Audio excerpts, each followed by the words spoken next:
Vai. Gente, lá vai eu tentar gravar de novo para ver se dessa vez vai, viu? Nós estamos nas correções, né? Boa tarde. Para quem não chegou a receber, que foi ninguém, né? Vamos lá. Nós vamos corrigir as atividades. Abram o livro, nós estamos trabalhando. Nós estamos trabalhando Antigo Regime. Então, abram o livro na página 48 e vamos para a correção da atividade, né? Na página 48, nós temos Interpretando Documentos. Nesse Interpretando Documentos, nós temos um texto de Ademar Martins Marques, e ele vai descrever uma fala, né? É somente na minha pessoa que reside o poder absoluto, né? Nada além de mim. Então, dentro dessas alternativas, eu vou ler o texto e aí a gente vem falando da alternativa, tá? É somente na minha pessoa que reside o poder soberano. É somente de mim que os meus tribunais recebem a sua existência e a sua autoridade. A plenitude desta autoridade que eles não exercem, senão em meu nome, permanece sempre em mim, e o seu uso nunca pode ser contra mim voltado. É unicamente a mim que pertence o poder legislativo, sem dependência e sem partilha. Olha que coisa grave. É somente por minha autoridade que os funcionários dos meus tribunais procedem, não à formação, mas ao registro, à publicação, à execução da lei, e que lhes é permitido advertir-me o que é de dever de todos os úteis conselheiros. Ou seja, vamos agora à análise das questões. Esse texto foi num período moderno que progressivamente os reis conseguiram eliminar ou enfraquecer sensivelmente poderes locais medievais? Certo. O documento refere-se diretamente ao poder supranacional da Igreja Católica? Não, ninguém falou em Igreja Católica, ninguém falou em poder absoluto. A resposta do rei ao Parlamento de Paris pode ser considerada uma carta de boas intenções, no sentido de separar as funções do poder, não. Ele agregava todos os poderes, né? No documento, o rei deixa claro ao parlamento como ele encara o próprio poder. Verdade. Então, aí a gente marca A1 e A8, ou seja, 9 pontos. E esses 9 pontos são os verdadeiros. Na página 49, nós temos Organiza Ideias, né? E aí eles pedem para que a gente, de acordo com as representações de Luís XIV, responda abaixo. Explique por que o historiador Peter Burke considera que a fabricação da imagem pública do rei Luís XIV foi um processo publicitário. Então, por que vocês acham que foi publicitário quando a gente trata a questão da imagem? E mais abaixo tem, né?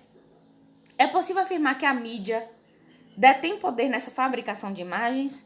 Isso eu não sei se vocês vão se lembrar quando a gente falou do Fernando Collor de Mello, né? Todas as campanhas políticas, elas se baseiam na publicação de uma imagem e constrói até aquela imagem que quer vender, se é verdade ou não, né? Mas ela é construída, então sim, né? A mídia, com certeza. Na página agora 50, nós temos um texto que vai falar, troca ideias, página 51, que vai falar. Luís XIV, rei da França, governou de 1643 a 1715.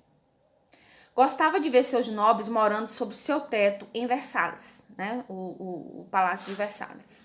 Norbert Elias afirma que é difícil calcular o número exato de pessoas, porque, em média, ele levou mais de 1.000 famílias para morar, com mais de 4.000 funcionários. Ou seja, segundo o texto aqui, chegava a cerca de 10.000 pessoas. Claro que incluindo a questão da criadagem.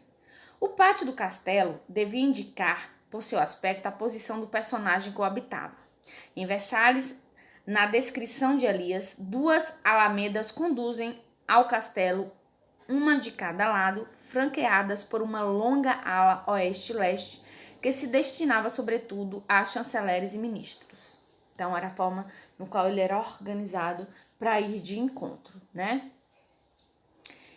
E, enfim, alcança-se o terceiro pátio na dimensão ainda menos ampla, o pátio de mármore, que é a parte central do castelo, cercada por 3 lados. Então, o texto ele vai dar uma característica, tem a imagem para vocês avaliarem, e tem algumas questões para responder. Nessas questões para responder, o ideal era que a gente tivesse uma aula online, né, online, ao vivo, ou então, na própria sala de aula, quando a gente retornar, a gente pode voltar a discutir, né? Porque pede para vocês analisarem a questão arquitetônica, pede para vocês analisarem algumas coisas decorativas de acordo com a edificação, né? E uma pergunta é, quais deveriam ser os objetivos do rei Luís XIV em meter tanta gente perto dele? O que é que ele queria? Claro que individualidade não, né? Porque ele trouxe todo mundo para morar perto dele, né? A segunda questão fala sobre o Palácio de Versalhes e o antigo regime francês, analisa as afirmativas a seguir. Nós temos 01, 02, 04, 08, 16, né? Vamos analisar 01. A grandiosidade de Versalhes como sede na corte francesa relacionava-se ao caráter democrático do governo? Não, se era um governo absolutista, ele não é democrático. Os vários pátios que dão acesso ao palácio, descritos no fragmento do texto, são apenas um recurso estético? Não, tinha toda uma intencionalidade naqueles encontros.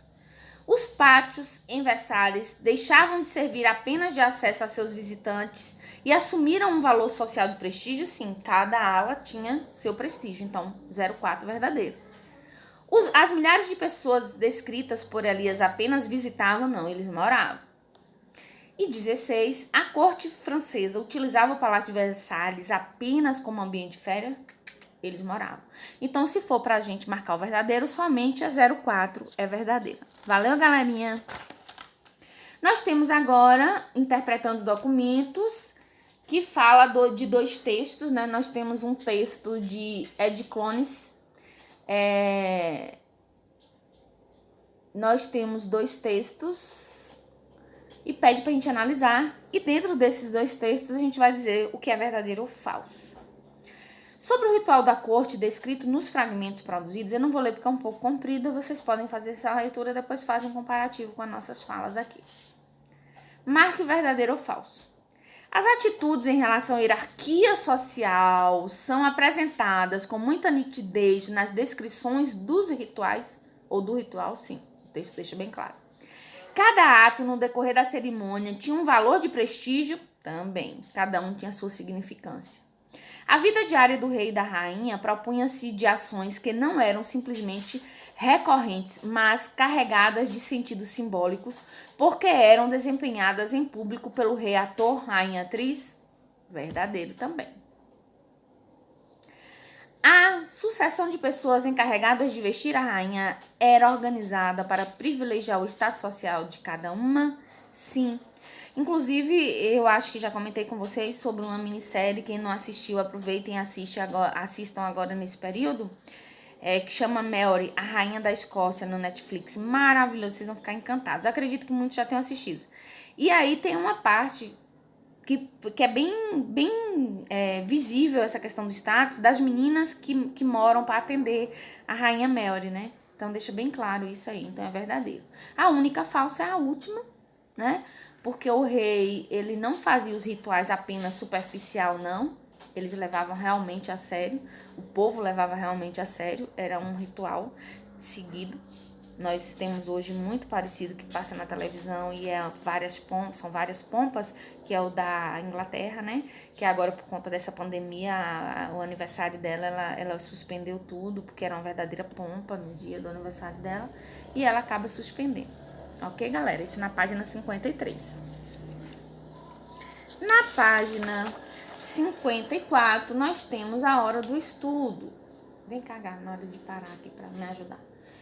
Na hora do estudo, nós temos: sobre a organização política predominante na Europa moderna, assinale a alternativa correta. Alguém marcou A, B, C, D? Correto mesmo é a E. Era um sistema político de governo em que dirigentes assumiam poderes sem limitações e restrições. Absolutismo é isso. Sobre o mercantilismo, analise as afirmativas a seguir. constitui um sistema de organização econômica predominante no mundo europeu moderno, caracterizado pela intensa intervenção do Estado na economia? Verdadeiro. Intervenção do Estado. Poder absoluto ao rei. O mercantilismo previa a total liberdade? Não. Se a gente está falando que é um absolutismo, total liberdade, a gente estaria de encontro com a primeira questão, que seria falsa. Terceira alternativa, os monarcas absolutistas adotaram práticas mercantilistas em seu estado com o objetivo de ampliar suas riquezas e desta maneira assegurar seus poderes limitados. De acordo com essa análise, a gente pode escolher o quê? A letra D, que a 1 e a 3 estão corretas. Na terceira atividade, eu gostaria que vocês lessem, é uma perguntinha que faz, né? Ele dá um textozinho. Muito do que se diz aqui acerca da sociedade, de corte, sugere analogias com a sociedade das nações industriais. Assim, certamente, também se observa nas camadas mais altas das sociedades industriais uma pressão social para elevar-se, Gabriel, socialmente por meio de diversos modos de consumo em função do prestígio. E aí tem uma afirmativa. Na sociedade contemporânea, há uma pressão social para elevar-se socialmente? Eu gostaria que vocês respondessem essa questão, quem não respondeu, e mande no meu PV que eu vou fazer umas anotações para quando a gente retornar à aula. Agora, nós vamos finalizar essa aula, retornaremos corrigindo as atividades anteriores do caderno de atividade e depois a gente vem para o nosso último assunto, que é iluminismo. Um beijo no coração de vocês.